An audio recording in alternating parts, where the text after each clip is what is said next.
Equations in one variable, equations in one variable, आपको ये 2 variables, linear equation, ये सब जैसे जैसे आप एक एक स्टेप आगे बढ़ते जाएंगे, जैसे जैसे आप 9th और 10th स्टैंडर्ड में जाएंगी, तब वहाँ पर आपको ये सारी चीज़ें मिलेगी। ये अभी एक छोटे से रूप में आपको पढ़ना है, सिर्फ वन वेरिएबल में, ठीक है। Equation on one variable, solve following equations. पहले एग्जांपल्स देखते हैं, बेसिक क्लियर करते हैं, अपनी नींव को मजबूत बनाते हैं, और उसके बाद फिर क्या बनाएंगे, अपनी बिल्डिंग खड़ी करेंगे। ओके, तो चलिए, x + 7 = 4, ये एक इक्वेशन है ना, इक्वेशन ऐसा ही होता है, ये एक इक्वेशन है, x + 7 = 4। तो देखो, इसे सॉल्व करते हैं इस इक्वेशन को, तो एक सिंपल वे भी होता है, और क्या होता है, थोड़ा उसे हेक्टिक बना दिया जाता है। देखो क्या करना है, इसे सॉल्व करना है, मतलब x की वैल्यू आपको फाइंड करना है इसमें। तो क्या करते हैं, x + 7 = 4 जो हमने लिया, क्लियर है। तो यहाँ क्या करना है, ये x के साथ में +7 है, जस्ट इसका अपोजिट, +7 का अपोजिट -7। तो क्या करेंगे, सब्ट्रैक्टिंग बोथ साइड बाय -7, ये लिखा जाता है, ठीक है। तो कैसे लिखेंगे, सब्ट्रैक्टिंग बोथ साइड बाय -7, ये +7 हो गया, इसे भी -7 से करेंगे, और ये 4 -7, ये 4 को भी -7, इक्वल के इस साइड भी -7 आना चाहिए, इक्वल के इस साइड भी -7 आना चाहिए, क्लियर है। तो सब्ट्रैक्टिंग बोथ साइड -7, तो देखिए ये +7 है और ये -7 है, तो दोनों क्या हो जाएंगे, कट हो जाएंगे, सिंपल। बचा क्या आपका, x, सिर्फ x बचेगा, एंड 4 - 7, तो 4 - 7 कितना होगा आपका, -3। बस, this is your answer, clear है, दिस इज योर आंसर, ये हमारा आंसर है। अब देखो इसे किस तरीके से करना है, ये वाला प्रोसीजर आपको जो यूज़ करते हैं ना, ये यूज़ करने की ज़रूरत नहीं, ये एक तरीका हमने बताया, प्लीज़ नोट डाउन कर लो पहले, उसके बाद फिर आगे बढ़ते हैं। और एक सिंपल वे होता है, आपको ये सब लिखने की ज़रूरत नहीं होती, ये सब सब्ट्रैक्टिंग बोथ साइड बाई, चलो ये यहाँ पे लिख के भी बता देते हैं अगर आपको लिखना हो तो। ये जो आपने लिखा ना, सब्ट्रैक्टिंग बोथ साइड्स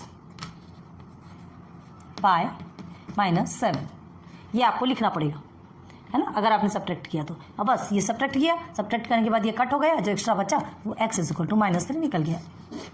एक इस वे से आंसर निकलता है, और एक सिंपल वे कौन सा है, चलो आपकी स्कूल में, आपकी क्लास में, आपके टीचर्स आपको कैसा पढ़ाते हैं, आप वैसे सॉल्व कीजिए, है ना। लेकिन एक इसी वे, देखिए क्या करते हैं, कभी भी ध्यान रखिए, जो साइन रहता है, जो इक्वल का साइन रहता है, उसके इस ओर या इस ओर जो भी साइन वाले नंबर्स रहते हैं, अगर माइनस में है वो नंबर्स, तो इक्वल के अपोजिट साइड में, अपोजिट डायरेक्शन में जाने के बाद वो प्लस में कन्वर्ट हो जाएंगे, अगर प्लस में है तो वो माइनस में कन्वर्ट होंगे। एग्जाम्पल देखो, ये जैसा x है ना, हमें तो x की वैल्यू फाइंड करना है, ये x + 7 है, ये +7 एक नंबर है, 4 एक नंबर है, दोनों को सॉल्व किया जा सकता है, नंबर का नंबर के साथ सॉल्यूशन होता है। तो हम क्या करेंगे, हियर इज x = लेंगे, ठीक है, x = ये जो +7 है, इसे इक्वल के इस साइड भगा देंगे, और भगाने के बाद ये माइनस में कन्वर्ट हो जाएगा। देखिए ये +7 है, यहाँ माइनस में कन्वर्ट हो गया, ठीक है। तो x = -3, -3 क्यों आया, माइनस तो होगा, ये तो आपको पता है, क्योंकि प्लस और माइनस, +4 -7, तो प्लस और माइनस क्या होता है, माइनस होता है, माइनस होगा, ये हमें पता है। अब डिजिट के आगे माइनस क्यों आएगा, क्योंकि बड़े डिजिट के आगे क्या है, माइनस है, तो ये आपका आंसर हो गया, क्लियर। इन बॉक्स सेकंड देखो, 4p = 12, ये आपके क्वेश्चन में, आपके टेक्स्ट बुक में ये क्वेश्चन है, दिखा देते हैं आपको, समझ में आ रहा है कि नहीं। देखिए इसे सॉल्व करके नहीं दिया गया है, हम सॉल्व कर रहे हैं, ये देखिए, ये 4 क्वेश्चन है, solve the following question, okay, 1 2 3 4। तो एक ये आपका क्वेश्चन कौन सा है, 8 सब्ट्रैक्शन, ये आपका क्या है, मल्टीप्लिकेशन, ये आपका एडिशन, और ये आपका डिविजन। मतलब टाइप्स ऑफ क्वेश्चन, 4 टाइप्स के पूरे, addition, subtraction, multiplication and division, चारों टाइप के क्वेश्चंस आपको दिए गए हैं, इक्वेशंस आपको दिए गए, ये इक्वेशन को आपको क्या करना है, सॉल्व करना है। तो चलो फर्स्ट तो हो गया सॉल्व। अब सेकंड देखिए 4p, तो अब देखिए 4p मीन्स क्या होता है, ये जिसके बीच कुछ नहीं होता उसके बीच क्या कहलाता है, मल्टीप्लिकेशन का सिंबल कहलाता है, ठीक है। तो ये मल्टीप्लिकेशन का सिंबल हम क्या करते हैं, जब ये 4p = 12 हमने लिया, ओके, हमें सिंप्लीफाई करना है, या तो फिर क्या करेंगे, ये 4p, 4 यहाँ पर मल्टीप्लिकेशन पे, बोथ साइड में 4 से डिवाइड कर दो, बोथ साइड में 4 से डिवाइड कर दो, एक प्रोसीजर ये है, ठीक है। क्या लिखेंगे आप, डिवाइडिंग बोथ साइड्स बाय क्या, 4, तो 4 से डिवाइड करेंगे तो = 4p/4, ओके, = 12/4, बोथ साइड करना है, इक्वल के इधर भी सेम, इक्वल के इधर भी सेम, ठीक है। क्या होगा यहाँ पे, ये दोनों कट हो जाएगा, 4 1 4, 4 3 12, क्या बचा, p = 3। दोनों भी प्रोसीजर आपको बता रहे हैं, बहुत ज़्यादा ध्यान दो, दोनों प्रोसीजर आपको बताया गया। ये आपका पी की वैल्यू आपकी 3 आ गई। हमको वैल्यू फाइंड करना है, जो वेरिएबल है उसकी वैल्यू फाइंड करना है। ये एक तरीका हो गया। सेकेंड तरीका देखो, हम रब कर रहे हैं, आपको नोट डाउन करना है, आप करते चलिए, ठीक है। अब इतना टाइम तो नहीं है कि आपके लिए रुके रहेंगे। चलिए, ये 4p = 12 दिया है। डायरेक्ट आप क्या करेंगे, p = ये 4 आपका मल्टीप्लिकेशन पे है, इक्वल के बाद उधर जाएगा तो कन्वर्ट किस में हो जाएगा, डिवाइडेशन में हो जाएगा। ये 12 है, 12 डिवाइडेड बाई 4, 4 मल्टीप्लिकेशन पे है तो डिवीजन पे चला जाएगा। बस सिंपल वे में सॉल्व हो गया बस। Then p = 4 1 4 4 3 12, p = 3। हो गया क्लियर। दोनों भी प्रोसीजर हमने बताया। यहाँ आ जाइए 3 में, m - 5 = 4। क्या होगा यहाँ पे, अभी भी सॉल्व पहले लिखिए। m - 5 = 4। अब देखिए सिंपल वे में देखिए, m - 5 = 4। ये -5 है, m की वैल्यू निकालना है तो m तो यही रहेगा, हमको इसकी वैल्यू निकालना है ना, तो ये m यही रहेगा। -5 = 4, तो -5 और ये 4 क्या हो सकते हैं, सिंप्लीफाई हो सकते हैं क्योंकि दोनों भी नंबर्स हैं। तो चलिए -5 को आप इधर ट्रांसफर करेंगे तो किस में कन्वर्ट हो जाएगा, ये +5, तो 4 + 5, m = 9। कितना सिंपल है ना। वन वेरिएबल के जो आंसर्स रहते हैं ना बहुत इजीली निकल के आते हैं। m = 9। अब इसको आप और क्या कर सकते हैं, हाँ, एडिंग 5 इन बोथ साइड्स, 5 को ऐड कर दो तो यहाँ क्या होगा, एडिंग 5 करेंगे तो यहाँ पर प्लस और माइनस ये तो वैसे ही कट जाएगा, और कौन सा प्रोसीजर आ जाएगा, बस यही प्रोसीजर आ जाएगा। करके देखिए, हर बार तो नहीं बताएंगे। अब देखिए यहाँ पर डिवीजन, t/3 = 6, t/3 मतलब ये डिवीजन के प्रोसेस पे है। 3 यहाँ पे क्या किस में है, डिवीजन में है, तो यहाँ जाके ये मल्टीप्लिकेशन पे जाए। कभी भी ध्यान दो, प्लस माइनस में कन्वर्ट होगा, माइनस प्लस में कन्वर्ट होगा, मल्टीप्लिकेशन डिवीजन में कन्वर्ट होगा, एंड डिवीजन मल्टीप्लिकेशन पे कन्वर्ट होगा। क्लियर है।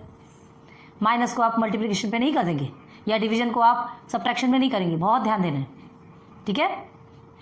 तो चलिए यहाँ आप क्या सॉल्व करेंगे, t हमने यहीं रखा क्योंकि t की वैल्यू चाहिए। अब ये 6 है और 3 डिवीजन में है तो यहाँ आके ये मल्टीप्लिकेशन पे हो गया। ओके, = 6 3 18। एकदम सिंपल वे में आपका आंसर निकल के आता है, t = 18। चलो अगर इसे आपको लंबा करना है ये भी बता देते हैं। दोनों भी प्रोसेस याद रखिए, लेकिन आगे चल के जो कॉम्पिटिटिव एग्जाम देते हैं जिसमें हमको शॉर्ट टर्म में आंसर्स फाइंड करने पड़ते हैं तो ये छोटे तरीके अपनाए, है ना। शॉर्ट ट्रिक, इसे की स्मार्ट ट्रिक कहा जाता है। चलो अब देखिए इसे कैसे करना है, t/3, ठीक है, ×3 = 6 × 3। क्यों लिया, 3 यहाँ डिवाइडेशन पे है, वेरिएबल के साथ डिवाइडेशन पे है, तो हम क्या करेंगे, इसे कट करने के लिए दोनों साइड 3 से, अब एक साइड अगर मल्टीप्लिकेशन करेंगे 3 से तो सेकंड साइड भी करना पड़ेगा, है ना। ये बोलेगा कि मैंने क्या बिगाड़ा, इक्वल का मतलब क्या होता है, दोनों को एक जैसा देना। सेंटर पे इक्वल है, बहुत ध्यान दो, तो दोनों को एक जैसा देना। तो इसे मल्टीप्लाई 3 दिया तो इधर में मल्टीप्लाई 3, तो क्या लिखेंगे यहाँ पे, मल्टीप्लाइंग 3 इन बोथ साइड, ठीक है। ओके, फिर क्या होगा, ये कट गया। अब देखिए पहले जो हमने आपको बताया था सेम वैसा ही प्रोसीजर आया कि नहीं आया। क्या हो गया, ये 3 है जो मल्टीप्लाई होकर के इधर चला गया और = में आपका आंसर कितना आ गया, 6 3 18। पहले वाला मैच कीजिए, अभी वाला मैच कीजिए। फर्स्ट वाले में क्या होता है, यहाँ से आप डायरेक्ट यहाँ आते हैं और ये आपका आंसर निकलता है। सेकंड, इस प्रोसीजर में क्या होता है, ये एक स्टेप आपका एक्स्ट्रा बन जाता है, ठीक है। और ये जो लिखते हैं वो बात अलग है, ये लिख के हमको बताना ही पड़ता है ना, फिर ये हमने क्यों किया। क्लियर हो रहा है, होप आपको समझ में आएगा। चारों प्रोसेस आपको बहुत अच्छे से समझाया गया, प्लीज़ बहुत ध्यान दो। क्लियर है। अब आगे चलिए सॉल्व। अब देखिए बाइनोमियल है यहाँ पे, ठीक है, ये इक्वेशन है। कैसे सॉल्व करना है, हमको a की वैल्यू फाइंड करना है। सारे नंबर्स आपको मिले हैं, a की वैल्यू फाइंड करना है। तो ध्यान दो, यहाँ पे 7a + 2 = के बाद क्या है, 26 + 3a। तो देखो पेयर कैसे बनता है, ये नंबर के पेयर बन गए और ये नंबर कोएफिशिएंट एंड वेरिएबल्स, है ना, दोनों के मिक्सचर के पेयर बन गए। तो क्या करना है हमें, जो वेरिएबल्स वाले नंबर्स हैं उन्हें हम साथ ले आएंगे। ये 7a है, अब ये 3a को हमें इक्वल की इस ओर लाना है, तो ये प्लस में है तो क्या किस में हो जाएगा कन्वर्ट, माइनस। Clear, okay. अब आगे चलिए, = 26, यहाँ का जो है वो ऐसे ही रहेगा। 2 आपका प्लस में है तो इधर कन्वर्ट होकर किस में आ जाएगा, -2। ओके, अब देखिए 7a - 3a कितना होता है, 4a। देन 26 - 2 कितना होगा, 24 हो गया। बस अब आगे क्या करना है, a की वैल्यू निकालना है। अब ये क्या कैसा बन गया, ये जो क्वेश्चन है कैसा बन गया, यहाँ देखो और यहाँ देखो, सेम क्वेश्चन बना है, मल्टीप्लिकेशन पे है ना, तो 4a 4 यहाँ पे मल्टीप्लिकेशन पे है, इधर ट्रांसफर होगा, भगा दिया जाएगा तो किस में कन्वर्ट हो जाएगा, डिवाइडेशन पे कन्वर्ट हो जाएगा, तभी तो हमको a की वैल्यू मिलेगी ना, a को नहीं भगाना है, यहाँ से आपको 4 को भगाना है, तो क्या हो जाएगा, ये इज इक्वल टू के बाद जाएगा, तो ये डिवाइडेशन पे आ गया। देखिए ये 4 आपका नीचे आ गया, 24 के नीचे, मल्टीप्लिकेशन पे है तो डिवाइडेशन पे आएगा। अब 4 1 सा 4 और क्या होता है, टेबल आता है, 4 6 24, हिंदी में जो बोलते 6 चौके 24, a इज इक्वल टू 6, मिल गई हमको a की वैल्यू। ओके, इजी है। चलो आगे देखिए, 2x + 2 इज इक्वल टू 8। ये सारे एग्जाम्पल्स आपको बहुत अच्छे से समझा रहे, बहुत ध्यान दो, एक एक पॉइंट जब तक समझोगे नहीं तब तक कि आप 36 पे नहीं जा सकते। 36 आपको थोड़ा हार्ड लगेगा, हेक्टिक हो सकता है, इसलिए पहले बहुत सारे एग्जाम्पल्स क्लियर करा रहे। ये आपके टेक्स्ट बुक के प्रैक्टिस सेट के क्वेश्चन नहीं है, ये एग्जाम्पल्स हैं। इसके बाद और स्टोरी वाले एग्जाम्पल भी आपको दिए जाएंगे, क्योंकि आपके प्रैक्टिस सेट में स्टोरीज भी है। ठीक है, ये लेक्चर आपका लंबा चल सकता है, मतलब लेक्चर 1 लेक्चर 2 लेक्चर 3 भी हो सकता है, मे बी, कोई पॉसिबल नहीं है। चलो 2x + 2 is equal to 8। Okay, अब देखिए इसे सॉल्व कीजिए, 2x + 2 इज इक्वल टू 8। अब क्या हो सकता है यहाँ पे, सबसे पहले 2x को तो हम यहीं रखेंगे, ठीक है, क्यों रखना है, ये मल्टीप्लिकेशन पे सबसे पहले देखिए एक सिंगल नंबर है, तो 2 और 8 दोनों का एक रिलेशन बन सकता है, दोनों सिंप्लीफाई हो सकता है, पहले उसे सिंप्लीफाई करेंगे। तो देखिए 8 ये +2 माइनस में कन्वर्ट होके -2 बन जाएगा। क्लियर है? ओके, अब इसे सॉल्व कीजिए। पहले 2x इज इक्वल टू कितना आ जाएगा, ये 6। क्यों 6 आएगा, 8 - 2 कितना होता है, 6 होता है। सिंपल यहाँ पर आपने माइनस क्यों नहीं लिया, बड़े डिजिट के आगे प्लस है तो क्यों माइनस लेना। ठीक है, अब हमें क्या निकालना है, x की वैल्यू। तो अब यहाँ क्या करते हैं, देखो ये क्या बन गया, 2x इज इक्वल टू 6। ठीक है, 2x इज इक्वल टू 6 क्या बन गया, यही बन गया। 4p is equal to 12, 2x is equal to 6। बस ये वाला प्रोसीजर फिर से आप कर लीजिए। मतलब x की वैल्यू निकालना है हमें, 2 को ट्रांसफर कर देंगे, मल्टीप्लिकेशन पे है तो डिवाइडेशन पे चला जाएगा, 6 के नीचे चला जाएगा। तो x इज इक्वल टू क्या निकलेगा, x की value 3 1 3, 3 2 6, x is equal to 2। x की वैल्यू निकल गई 2। क्लियर है, बहुत इजी है। आगे आ जाइए, यहाँ पर क्वेश्चन नंबर 7, ये भी आपके बाइनोमियल्स है, ये भी एक प्रकार का इक्वेशन है। अब ध्यान दो, दिस इक्वल टू दिस कहा गया है, हमें इसे सॉल्व करना है इस इक्वेशन को। चलो यहाँ भी देखिए, ये 2 नंबर्स हैं और ये 2 विथ वेरिएबल्स। ठीक है, तो दोनों के मैचिंग हो सकते हैं, दोनों के पेयर बन सकते हैं। पेयर बनाएंगे, एक पेयर को इक्वल के वन साइड लाएगा, एक पेयर को दूसरे साइड लेके जाएंगे। तो जब उसे कन्वर्ट करेंगे, जब उसे चेंज करेंगे तो क्या होगा, सिंबल चेंज होंगे। क्लियर है, चलो सिंबल चेंज करके बनाते हैं। सिंबल चेंज करके क्या करने वाले, ये 3x, हमें x की वैल्यू चाहिए तो x वाला जो नंबर है वो यहीं रखते हैं। ठीक है, अब ये x आपका प्लस में है तो यहाँ आके माइनस में हो गया, इज इक्वल टू -17 आपका एज इट इज रहेगा, ये -5 है, -5 कन्वर्ट होके क्या होने वाला है बताइए, -5 कन्वर्ट होके आपका +5 में कन्वर्ट होगा। ओके, +5। ओके, अब क्या करना है, सिंप्लीफाई करेंगे।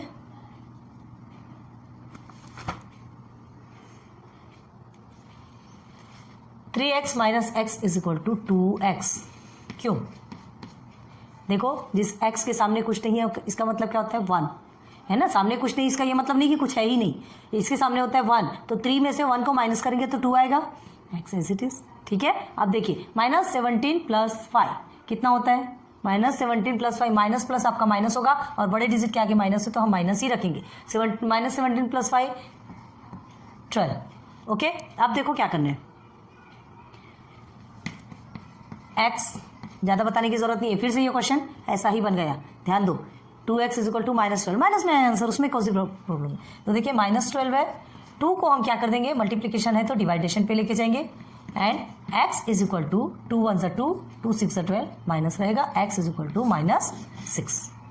हुआ क्या क्लियर, समझ में आ रहा है। देखो बहुत इजी है, ज़्यादा इसको समझाने की जरूरत नहीं, फिर भी आपको पॉइंट टू पॉइंट समझाने की कोशिश कर रहे हैं। नहीं समझ आता प्लीज़ कमेंट सेक्शन पे बताइए, और समझ आ रहा है अच्छा लग रहा है तो भी कमेंट सेक्शन पे बताइए। ओके, तो ये इतने एग्जांपल्स आपके क्लियर हो गए। ये छोटे छोटे एग्जांपल्स थे जो आपके टेक्स्ट बुक में है, प्रैक्टिस सेट 36 में है, लेकिन और ऐसे बड़े एग्जांपल्स है जो स्टोरी प्रॉब्लम वाले, उसे भी अभी क्लियर कराते, 2-3 एग्जांपल उसके भी कराएंगे, उसके बाद ही हम प्रैक्टिस सेट पे चलेंगे। ठीक है, ये जल्दी से नोट डाउन कर लो।